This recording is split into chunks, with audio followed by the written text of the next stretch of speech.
News just coming in that the BJP, in fact, the student wing of the BJP, the ABVP, has yet again staged a protest in Bangalore. Remember, we saw violent scenes unfold yesterday, and as you can see, those are live visuals we're bringing to you on your screens at this point in time of the BJP, in fact, staging a huge protest there in Bangalore against the school management and the school authorities. Well, those are visuals on your screen that we're getting to you from Bangalore. That, in fact, is B.S. Yediyurappa of the BJP, who is, in fact, leading the protest. The BJP, of course, launching and registering their protest against the rape of that 6-year-old girl, and, of course, the apathetic attitude with which the school authorities and the Bangalore police have so far treated the aggrieved parents. Right, my colleague Rohini Swami is now joining me live for more on this story. Rohini, on our screens right now, visuals of a protest led by the BJP, B.S. Yediyurappa, in fact, addressing crowds there. Take us through what the latest is.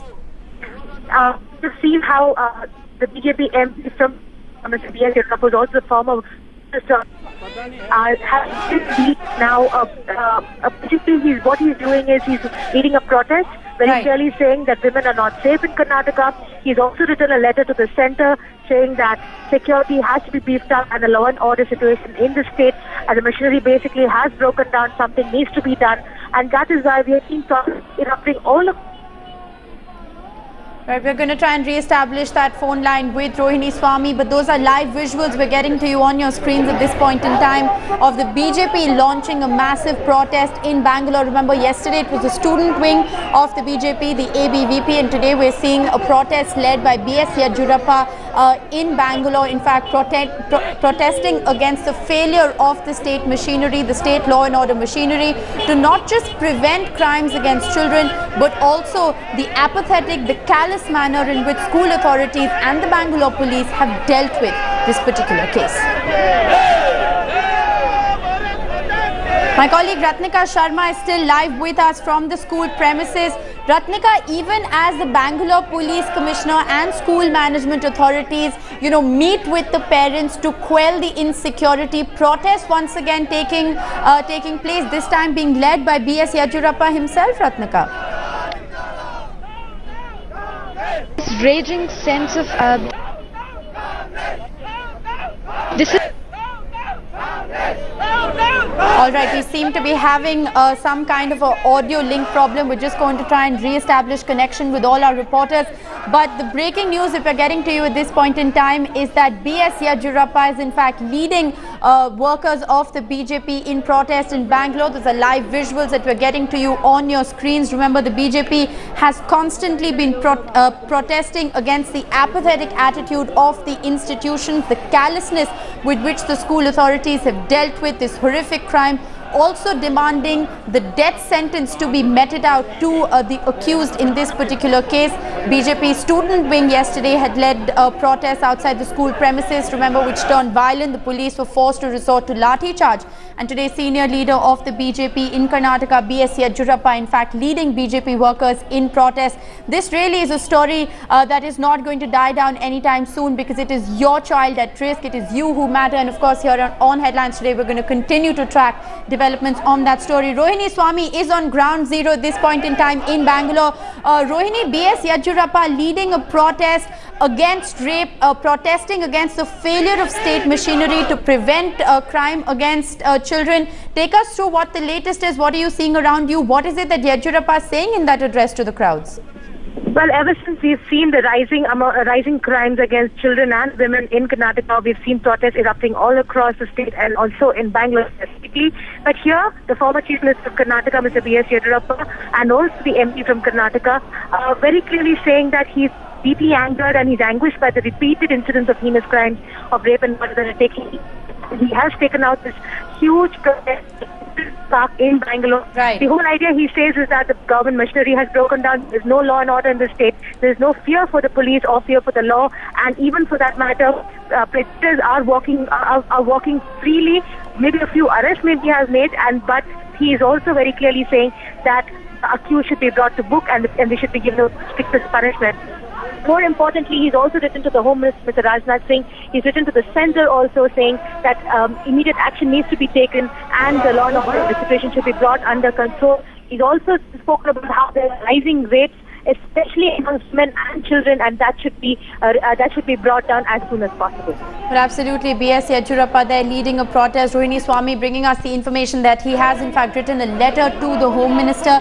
He is in fact alleging a complete breakdown in the state machinery when it comes to dealing with crime against women and children. Rohini, very interesting at this point in time is to note that the BJP has swung into action and protest, whether it is a protest that we're seeing on our screens at this point in time led by B.S. Yediyurappa, whether it was the protest that was in fact led by the ABVP, students outside the school premises. But interestingly, most parents coming out and telling headlines today that they do not in fact want to join forces, with political forces who are protesting. Parents really not joining in these protests. These seem to be very clearly political protests.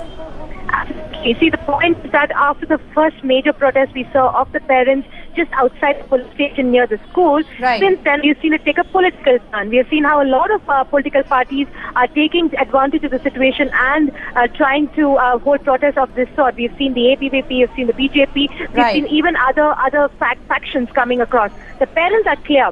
They're saying they have a 40-point agenda. They want the safety and security of the children. They want the school management to come out and say, this is the security in place, not just in this school, but across all schools.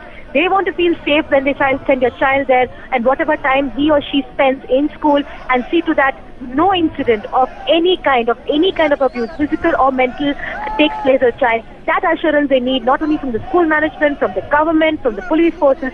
Only then will they feel satisfied. And this, what we're seeing, is just the strength, and some people politically taking it to a different level. But the parents are saying, why keep being apolitical themselves? They just want help. They have met with the Chief Minister of Karnataka. They've met with the Home Minister of Karnataka, and they have assured that they will not only raise it in the floor of the House, but they've also assured that they will put stringent action in place. All schools, and what we know is that the government order very soon that all schools need to do a background check of every single employee, top to bottom, in every school across Karnataka, and that will be done. And this is the kind of assurance the parents are. Right, Rohini, which is what brings me to my next question. You said the parents have in fact met with the Chief Minister and Home Minister, but we haven't really heard the Chief Minister come out and speak to the media or address these concerns of parents, because this is clearly not a concern that is being voiced by a handful of parents who are in fact aggrieved in this particular case, but this is something that is being voiced, a concern that is being voiced by parents all across the country. Well, yes, the Chief Minister of Karnataka has assured in his meeting with the parents that he will not only take strict action, and that not only the POCSO Act will be put in place, not only will the accused be booked under the Gunda Act, but also the fact that nobody will be spared. He has also on the floor of the House, while addressing this issue, said that it is a heinous crime to even touch a girl of that age or a boy of that age. Absolutely. And the government will crack down on them. The parents are saying that they are in constant touch with the government. They're only hoping for results, and that's what they're looking for. As I speak right now, where my colleague Ratnika is in the school, the new Bangalore Police Commissioner, Mr. M.N. Reddy, is meeting with the parents, and the parents have been given assurances in terms of safety and security in the school, but they also are now in talks as to how exactly to forward, keep the school open because the children need to go back to school, but also see such incidents don't take place again. Well, absolutely. The school continues to remain shut because of the apathetic attitude of the institution. Clearly, parents at this point in time are very insecure to be sending their children back to school. Rohini, I'd just like to bring you in on another point. The nature of the crime, of course, is very heinous, but also the suspect, the person who's been arrested, the 30-year-old skating instructor, seems to have been a repeat offender. You yesterday broke the story to us about how he had in fact in a previous school been sacked for inappropriately touching girls, and of course the school's callousness that they didn't in fact report the matter to the police. So he's really seems to be an unsuspecting predator if you go by what his family says, what his neighbors say, but obviously his track record says something completely different. What do we know about this man? Well, we know, as of now, what we know of this man is that he's a serial offender. Right. Very clearly, before he has joined the school, he was the previous school that he was in, Dean's Academy. The principal of the school did tell Headlines Today and did tell us very clearly that at many points of time during his training when he was a skating instructor and a physical education teacher there, he has touched children there. The school policy is that you're not supposed to touch children. And if that happens, they give them 3 warnings. He's got those 3 warnings to stay away from children, not touch them. Now, touching, when he asked what kind of touch was that, would it amount molestation? The principal didn't have any answer. She said that it was basically children, and they did not only have any formal complaints from the children or parents. So based on their observation, they decided to terminate him immediately after 3 warnings. So, very clearly, he has had a history, he's had a background. Now, when he applies to another school, it is upon the school's management to check the background, the credentials, the antecedents of the employee who's applying. Obviously, that was not done. Absolutely. And now we have seen what happened. That a young child, and 6-year-old at that, has been absolutely marred and scarred for life. Absolutely. Now, what happens is this is very clear that a lot of schools also employ people based on trust. And trust cannot be something that can, in today's world where we see that we have predators around, you would not even know the predator will be sitting next to you. And that is why it comes very clearly, and how we have been exposing on headlines here on our channel. It is necessary for the school management now to do a background check of every single employee, and that is what needs to be done. In terms of the accused, as you were saying, Rishika, this man has also been working for 2 years in the previous school, that is Dean's Academy. Right. He's been working for 2 years in this school, and for 4 years he's been out loose. This may be just one case that has come out. What needs to be also investigated police whether there are many more such cases. Well, absolutely shocking that this unsuspecting predator has been on the loose for almost 4 years now. He is a repeat offender, and that has been established. My colleague Ratnika Sharma is standing by at the school at this point in time. Ratnika, clearly, this has highlighted the apathetic attitude of the school, the complete callousness with which the way, this 30-year-old skating instructor had in fact been employed for 2 years without any background checks being done. Is the school at this point in time mulling to set, a system in place to prevent something like this from happening? What exactly is going on in that meeting at this point in time between the parents, the police commissioner and the school authorities?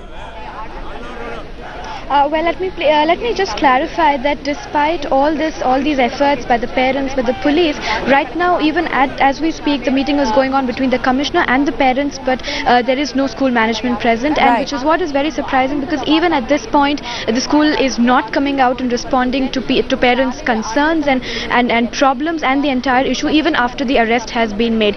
So as of now, the basic agenda of the parents is how to reopen the school, when to do it, because the kids have been asking, and they're really upset that they're not coming to school. Absolutely. In fact, a lot of younger kids who do not understand what is exactly happening are really asking their parents, why is it that they're not being sent to school? Why is it that there have been so many holidays and they've been seeing on TV their school, and a lot of police people, a lot of media around. So these kids are really curious and inquisitive, and at somewhere at some level really missing school, as the parents have been telling me, Rishika. Well, absolutely, Ratnika, but it is very interesting that you point out at this point in time that crucial meeting is in fact taking place between parents and the police commissioner of Bangalore. Why is it that the school management, the school authorities are not stepping up, taking responsibility, giving any kind of reassurance? Why is it that they are not a party to this crucial meeting, Ratnika?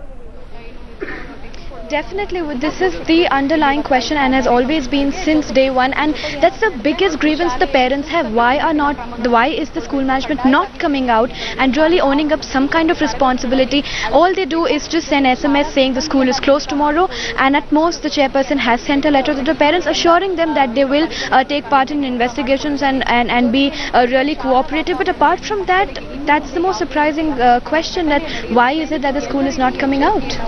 Well, absolutely. Why is it that the school authorities continue to maintain that stunning silence? They've distanced themselves from the meeting while this crucial meeting is taking place between the Bangalore police commissioner and aggrieved and insecure parents. Protests, in fact, have erupted in Bangalore once again. Yesterday, it was the student wing of the Bharatiya Janata Party, the youth wing, that had led a protest outside the school in Bangalore. Those protests, remember, had turned violent. The police was forced to resort to lathi charge. And today, protests led by the Bharatiya Janata Party's B.S. Yediyurappa are in fact taking place. Those are live visuals that we're getting to you on your screen of the ABVP protest that in fact had taken place yesterday, and the BJP protest led by B.S. Yediyurappa that have taken place in Bangalore today. So while the pressure is really mounting on the school authorities at this point in time. They continue to remain distant, they continue to remain silent, and the insecurity of the parents at this point in time is only mounting. Ratnika Sharma is still live with us. Ratnika, Bangalore has completely been hijacked in protest, but clearly despite all the protests, despite all the mounting pressure, the school authorities remaining absolutely silent, distancing themselves from taking any kind of responsibility. We only heard the principal come and say that they will cooperate in the probe, and if the accused is in fact found guilty, he should be hanged. Definitely, Rishika, and as I keep reiterating, perhaps that's also one of the bigger concerns of the parents, and I'm sure that's going to be discussed at the crucial meeting that's happening right now behind me between the police commissioner, the new police commissioner, and the parents. And they've assured the parents that they will take care of this entire issue, manage the crisis, and make sure the kids start coming to school, because that's one of the major concerns. About 5,000 students are studying here. It's really affecting the academics of especially the older students who are especially 9th standard and 10th standard, and after the scare, I wouldn't say scare, but after the fact that the state government has written to the ICSC asking to withdraw recognition, there has been a sense of panic among parents also, because they don't want the school to be closed down or shut down. Well, absolutely. Now, parents from the school are in fact meeting with the police commissioner, seeking some kind of reassurance from the police commissioner that all necessary action will be taken to put the culprit to book, and also at this point in time trying to seek some kind of security, some kind of reassurance that they can in fact send their children back to school. So as you can see visuals on your screen, that even as this crucial meeting is taking place, the BJP is protesting against the Congress state government in Karnataka, saying that the state machinery has completely failed to prevent crimes against women and children, and also questioning the pace at which the investigation is in fact taking place. Those are visuals on your screen of the protest. We're going to continue to track developments from Bangalore.